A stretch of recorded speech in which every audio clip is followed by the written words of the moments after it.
pessoal, tudo bem? A gente está aqui para solucionar umas questões aí de concurso, de quem sabe que vocês venham fazer no futuro. Eu tenho aqui uma questão da PUC Paraná do ano de 2014. Ela fala o seguinte: o parto, algumas vezes chamado de parturição, é o processo fisiológico pelo qual o útero gestante elimina o feto e as membranas fetais da mãe. Reconhecer eventos envolvidos nesse processo auxilia o médico veterinário em atendimentos de emergência a tomar decisões como pode garantir a sobrevivência da mãe e do neonato. Com base na fisiologia da reprodução das fêmeas mamíferos domésticos, assinale a alternativa que contenha uma conduta adequada, justificada com uma parturiente. Opção A. O uso da ocitocina não produzirá contrações eficientes se o feto não estiver maduro. Pensando com relação a essa alternativa, ela está correta, é a opção A. Realmente a ocitocina não vai produzir as contrações se o feto não estiver maduro. Letra B. Glândulas mamárias aumentadas e com secreção de material leitoso indica a necessidade de intervenção imediata. Eu acredito que essa opção ela não está correta, porque em algumas espécies de mamífero, elas apresentam essa descida do leite ou do colostro na fase de preparação do parto, e isso é normal. A letra C. O relaxamento da musculatura abdominal indica a inércia uterina e a necessidade de cesariana ou aplicação de ocitocina. Aqui também, algumas vezes, dependendo da fase do parto, isso é normal, o relaxamento do abdômen. Inclusive, ele fica em forma piriforme, fica a barriga da fêmea fica descida, abaulada, ela fica para baixo. Letra D. O edema de vulva e eliminação da secreção do muco indica a morte fetal com maceração e justificam a histerectomia fechada. Essa opção ela está correta, ela está incorreta, porque o edema de vulva na fêmea e essa descida do muco, ela faz parte da fisiologia na hora do parto. É normal ela apresentar esse edema de vulva, inclusive é um dos sinais que você tem que cuidar numa gestante que esteja no pré-parto. Outra questão. Outra questão é, letra E, a parturiente com sinais de inércia uterina devem receber anti-inflamatório não esteroides inibidores da produção de prostaglandina para melhorar a resposta à ocitocina. Ao sinal de inércia uterina, é essencial a realização de exames que deve ser preconizado em função de distúrbios de hipoglicemia e hipocalcemia. Então, não é porque a fêmea está com inércia uterina que você já tem que aplicar uma prostaglandina para ela ter contração. Muitas vezes o que está faltando? Está faltando energia para a célula, está faltando energia para o músculo e você tem que ir atrás disso para elucidar essa questão. Outra questão de 2010 da PUC Paraná é uma Zenaida auriculata, que é uma pomba de vida livre, apresenta sinais clínicos compatíveis com boba aviária. Eu, quando penso na boba, eu lembro lá da minha infância com a minha avó. Na casa da minha avó, uma vez teve boba. E eu lembro que elas tinham umas lesões, umas bolinhas assim no rosto do frango. E isso me marcou muito. Vamos ver quais são as opções aqui. A letra A, um sinal clínico seria diarreia e anorexia? Não é. B, pododermatite e perda de penas no dorso? Também não falou nada em lesão no rosto. Penas arrepiadas e secreção ocular bilateral? Também não. Estertores em todos os focos de auscultação? Também não. Letra E, lesão nodular ao redor dos olhos, comissura do bico e membros pélvicos. Eu lembro disso, gente, eu lembro dessas lesões ao redor dos olhos, e era por todo o rosto do frango. Na minha concepção, a letra E está correta. questão da PUC de 2010 sobre fármacos anestésicos. Assinale a alternativa correta. Número 1. Ação anestésica dos fenotiazínicos inclui tranquilização, relaxamento muscular. 2. Cloropromazina e levomepromazina são exemplos de fenotiazínicos. Está correta. A número 1 também está correta. O importante efeito adverso dos fenotiazínicos é o desequilíbrio da termorregulação. Está correto. Isso baixa a temperatura do paciente. 4. São exemplos de butirofenonas muito utilizados em animais selvagens, azaperone e halopental. Sim, está correta essa. São exemplos mesmo de butirofenonas. Número 5. Bradicardia e vasodilatação são efeitos gerados tanto por fenotiazínicos quanto butirofenonas. Está correta. Agora vamos ver aqui, pelo que a gente viu, todas estão corretas. Letra A, apenas a alternativa 1, 3 e 4 estão corretas. Letra B, apenas a alternativa 2, 3 e 5 estão corretas. Letra C, todas as alternativas estão corretas, então pelo que a gente viu aí, todas estão corretas. D e E, então a gente, por eliminação, a gente já nem se preocupa mais com ela. Outra questão de 2010 aqui que eu achei bastante interessante é sobre um macho, um macaco prego, de cativeiro doméstico, está apresentando polidipsia, poliúria e emagrecimento há 1 mês. Hoje, já fraco, não se levanta e não se alimentou. Qual exame deve ser preconizado?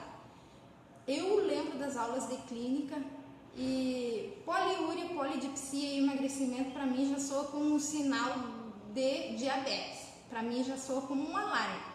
As opções aí dessa questão seria A, glicemia, B, hemograma, C, radiografia, D, copro, um copro parasitológico e ultrassonografia abdominal.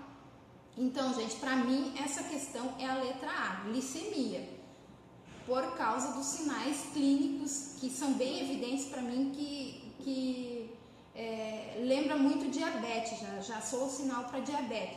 Claro que um hemograma ali, a questão, a letra B, também deve ser levada em consideração, mas em primeiro lugar eu fazia um exame de glicemia. Vamos ver aqui uma questão a respeito de um gavião, outra, que é de 2014, essa, da PUC Paraná. Um exame coproparasitológico de um gavião revelou ovos de Hymenopleps diminuta, que é um parasita de intestino delgado.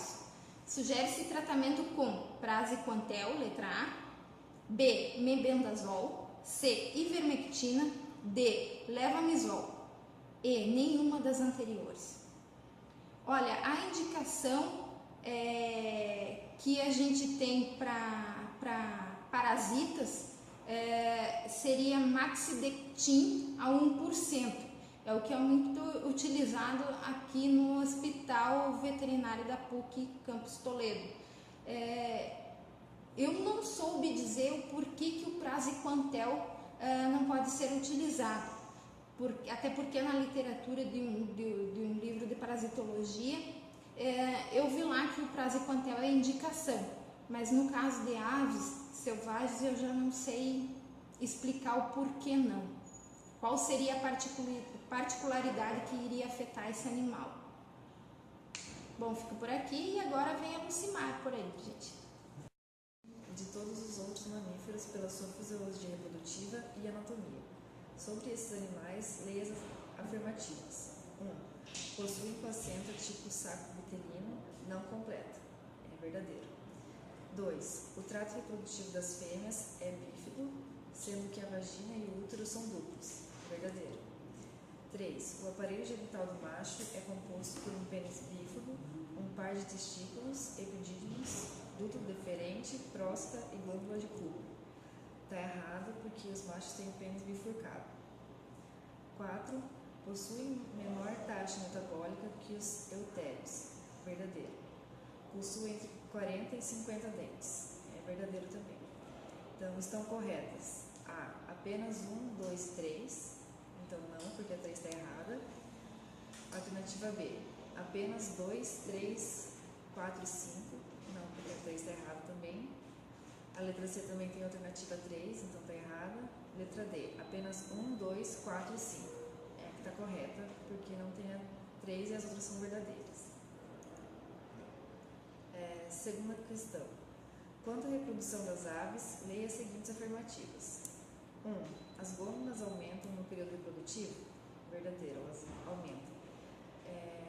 2. As fêmeas possuem cromossomos ZW e os machos ZZ? Verdadeiro. 3. O sexo dos filhotes é definido após a ovulação e não após a fertilização? Verdadeiro também. 4. Nas aves, o ovário esquerdo é mais desenvolvido que o direito? Verdadeiro. 5. Em todas as espécies, há necessidade de fertilização para a formação do ovo? Falso, não precisa da fertilização. Então, estão corretas as alternativas 1, 2, 3, 4, menos a 5. Terceira questão. A manutenção de espécies silvestres é muitas vezes dificultada pelo elevado nível de estresse desenvolvido por alguns indivíduos no cativeiro. Estereotípias, obesidade, arrancamento de penas e agressividade são alguns sinais indicativos de elevado nível de estresse de animais silvestres cativos. Marque entre as alternativas a seguir a que é indicada para a minimização de quadros de estereotipia. A. Enriquecimento ambiental. Sim, se o animal tiver alguma coisa diferente ou alguma coisa que ele possa fazer, ele vai ficar menos estressado. B. Uso do colar elisabetano? Não, porque ele vai ficar muito estressado. C. Administração de antiparasitários regularmente. Não tem como ficar aplicando o antiparasitário regularmente em todos os animais. D. Restrição de espaço. O espaço tem que ser adequado para ele ter onde se movimentar. Letra E. Manutenção de espécies de hábitos bastante distintos em conjuntos. Não misturar muito as espécies. Então, a letra certa é a A, enriquecimento ambiental.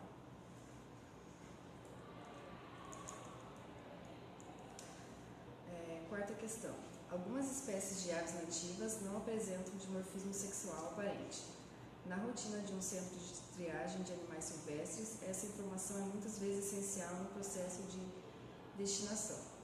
Dado este contexto, pergunta-se: qual dos métodos abaixo é o mais indicado para a determinação do sexo de um exemplar de Cyanoloxia brisoni?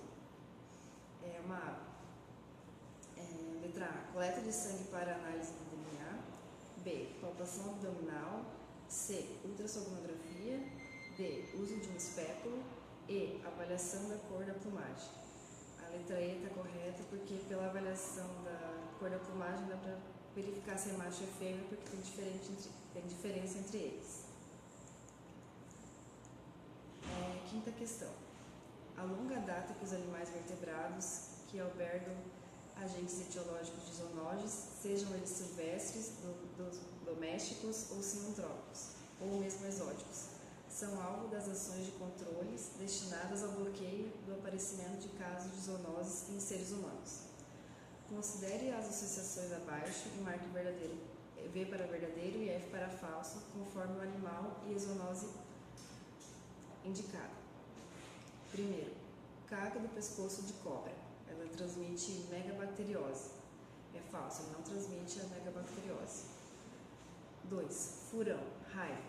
Está correto porque o furão transmite a raiva. Papagaio é verdadeiro. Clandiose. Ele transmite essa, então é verdadeiro também a 3. 4. Macaco prego. Herpes virose. Ele transmite a herpes virose. 5.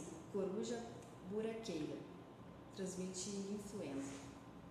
Então, a sequência correta é falso, verdadeiro, verdadeiro e falso. Encaminhados à polícia militar com frequência em decorrência da morte dos pais causada por caça ilegal. Um primata Um filhote de primata rígido em cativeiro com idade estimada de 4 meses deve receber alimentação à base de a. Leite de soja, folhas verdes e em pequenas quantidades. Está errada pelo leite de soja por ser pouco nutritivo, ainda mais para filhotes de primata. B. Leite com baixo teor de lactose apenas. Está errada porque o leite não pode ser baixo lactose e ele precisa de outras fontes de nutrientes, não somente o leite. C. Frutas e folhas verdes. Também está errada porque ele precisa de um leite, como ele é filhote, ele não vai poder se alimentar só de folhas e frutas. E D. Frutas, leite de soja em grande quantidade, também está errada porque o leite de soja é pouco nutritivo, como já foi falado. E a E, sucedâneo de leite, folhas e frutas em menor quantidade, sendo a resposta correta. Outra pergunta. Filhotes de aves são frequentemente encaminhados ao centro de triagem e os cuidados com eles devem ser muito específicos. Assinale a correta. A.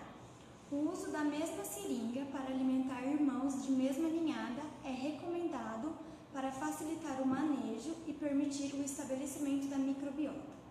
Então, o uso da mesma seringa não é recomendado, mesmo ele sendo das mesmas ninhadas, porque pode ser uma fonte de infecção ou contaminação. B. O score corporal, a postura e o desenvolvimento da plumagem depende prioritariamente da genética.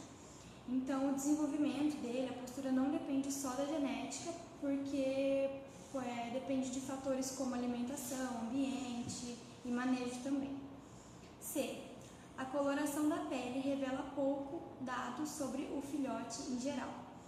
A coloração da pele revela muito, tanto pode indicar uma doença, como uma desidratação, e entre outros. D. Placas na cavidade oral e secreção ocular em filhotes de psitacídeos são sinais comuns na infecção de capilária. Então, a gente achou que a capilária, elas causam lesões na boca porque ela atinge o trato digestivo superior. E a E, que é a resposta correta, a frequência do crescimento depende da dieta, do volume do alimento oferecido e da frequência da alimentação. A pergunta 3. Quanto à anatomia dos répteis, assinale a alternativa correta. A. O coração das serpentes localiza-se na cavidade torácica e os pulmões, por serem alongados, estendem até a cavidade abdominal. Então, a gente achou que o pulmão ele não está separado da cavidade abdominal, porque eles têm chamado de celoma, que não separa o pulmão da cavidade abdominal. B. Os crocodilos possuem 2 hemipenes que se localizam no assoalho da cloaca. Então, a gente viu que eles não têm 2 hemipenes, eles têm só um. C. O pulmão das testudinatas localiza-se em contato com o palastrão. Então, a gente achou que o pulmão, eles ocupam a porção dorsal da cavidade interna, então eles não têm contato. As serpentes do gênero boa fazem autotomia. Elas não fazem autotomia, esse gênero dessas serpentes. E a E, que é a resposta correta, os ossos quadrados conferem mobilidade à mandíbula das serpentes, que é a resposta correta. A próxima pergunta é sobre alometria. Os cálculos alométricos são baseados na taxa metabólica de diferentes grupos de animais. Considerando a grande variedade de espécies selvagens que o médico veterinário precisa dar auxílio, e a impossibilidade de estudos da farmacodinâmica e farmacocinética, é correto afirmar que a. Animais de diferentes taxas têm sempre a mesma dose, em miligramas por quilo, se considerado o mesmo fármaco quando é feita a extrapolação. Então, a dose muda conforme a taxa metabólica, então não é usado sempre a mesma dose. Conforme a taxa metabólica do animal, essa dose vai mudar sempre. B. A taxa metabólica basal é importante só quando são calculadas fármacos para répteis. Então, a taxa metabólica basal, ela não é importante só em répteis, ela é importante em todos os animais. A C. O metabolismo interfere amplamente na disponibilidade das drogas, o que requer dizer que animais maiores terão maiores doses em miligramas por quilo do que as espécies menores, tendo as mesmas taxas. Então, a gente viu que animais menores vão precisar de doses maiores pela sua taxa metabólica, e não ao contrário. A outra alternativa é: a taxa metabólica específica permite a extrapolação dentro do mesmo gênero de animal. Então, a gente viu que a taxa metabólica específica permite uma extrapolação em espécies diferentes, não precisa ser no mesmo gênero. E aí que a resposta correta é: são utilizados animais modelos para extrapolar os valores conhecidos de determinadas drogas quando se calculam doses diferentes para espécies selvagens. Então, essa é a alternativa correta. E a próxima pergunta é: o médico veterinário deve ter a habilidade de se expressar com a terminologia técnica e científica adequada. Em relação a terminologias anatômicas, o uso de termos como proximal, distal, dorsal e ventral, lateral, medial é fundamental para a correta comunicação entre os médicos veterinários, de clínicas e laboratórios, bem como para a redação de textos científicos. É correto afirmar que a articulação do joelho está localizada ventral ao fêmur. Essa alternativa está correta porque a articulação do joelho se localiza distal ao fêmur. B. O carpo é uma articulação distal ao metacarpo. Essa também não é uma alternativa correta, porque ele é proximal ao metacarpo, não distal. A alternativa C é: a vesícula urinária é palpável na região cranial do abdômen. Então, a gente viu que a vesícula urinária é palpável caudal ao abdômen e não cranial. A outra alternativa é: os dois pulmões estão em posição medial em relação ao coração e ao mediastino. Então, o coração e o mediastino eles estão em posição medial aos pulmões e não em relação aos dois. E a B, que a alternativa correta é: o fígado se relaciona com a face caudal do diafragma.